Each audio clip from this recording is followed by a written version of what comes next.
All right, let's talk about the AI security map. Specifically, we're going to get into why your current security training might be completely missing the mark. This is part 2 of our explainer, and we're digging into a really comprehensive report from Virtualization Options LLC that's all about tailoring AI security. So today, we're laser focused on that one big critical question. Why is your training probably failing? So just to be super clear, we're zooming in on one key chapter from a much larger, very detailed report. Think of this as our deep dive into what we'll call the training problem. It's a huge piece of the puzzle, but it's not the whole thing. And, the usual disclaimer. This overview comes with no warranty. Okay, let's get into it. The report kicks things off with a really powerful idea, a concept that's kind of the foundation for everything else. One size fits none. And it throws this question right at you. Is your current AI security training just a checkbox for the compliance department? Something that was built for threats from, 5 years ago?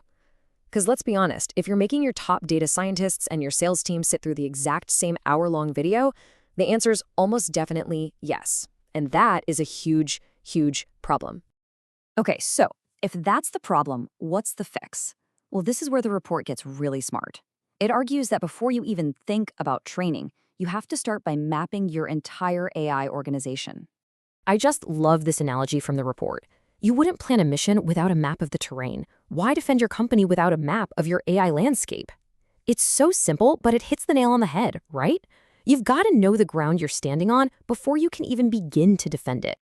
So what does this map actually look like? Well, it all starts by identifying the key players, the whole cast of characters involved in your AI world.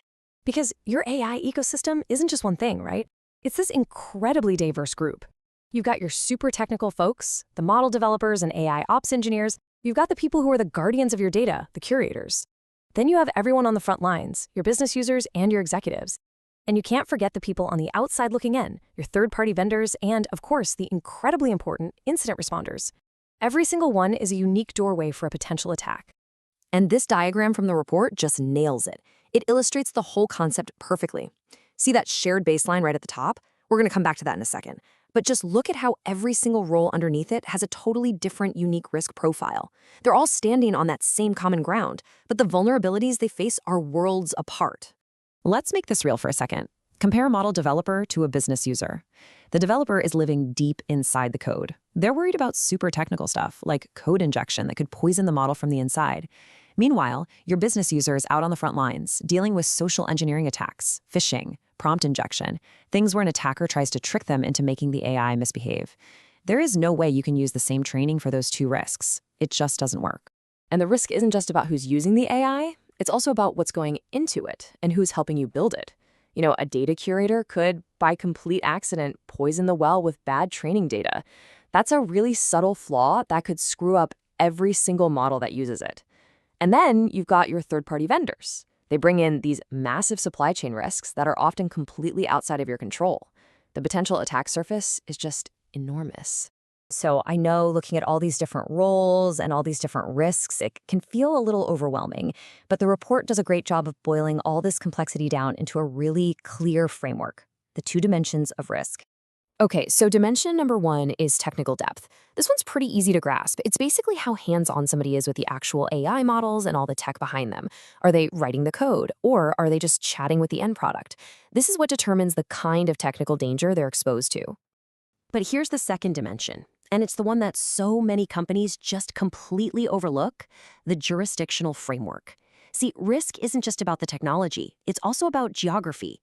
The specific legal and regulatory rules an employee has to follow can change dramatically depending on where they are in the world and what kind of data they're touching. An employee in Germany, for example, is playing by a very different set of rules than one in California. And wow, this slide just makes that point crystal clear. I mean, just look at this regulatory maze. In the European Union, you've got the AI Act, GDPR, NIS2, a whole suite of powerful regulations. Hop over to the United States, and you're dealing with the NIST AI Risk Management Framework and various executive orders. Then you've got this incredibly complex web of data sovereignty laws all across the Asia-Pacific region. Each one of these demands specific, tailored training. A generic one-size-fits-all global policy, it just won't cut it. So after mapping out all that complexity, all those different roles and rules, the report brings us back to something really fundamental: the baseline for security. Because here's the thing, while the risks are incredibly diverse, the foundation of security has to be universal. The report identifies this shared baseline of knowledge that absolutely everyone in the organization must have. This is the non-negotiable stuff, like understanding identity and access management for AI systems, knowing the rules for data governance, having a basic awareness of AI-specific threats, and, critically, knowing exactly what to do and who to call when something goes wrong. This is the core. So, if you take one thing away from this, let it be this. Effective AI security isn't about some one-and-done training course you make everyone take once a year. It's about building a continuous, always-evolving program that's built on a detailed, living map of your company's unique roles, risks, and regulations. And that really leaves us with one final, and I think pretty critical question to think about. After seeing this map laid out, do you really know who holds the keys to your organization's AI risk?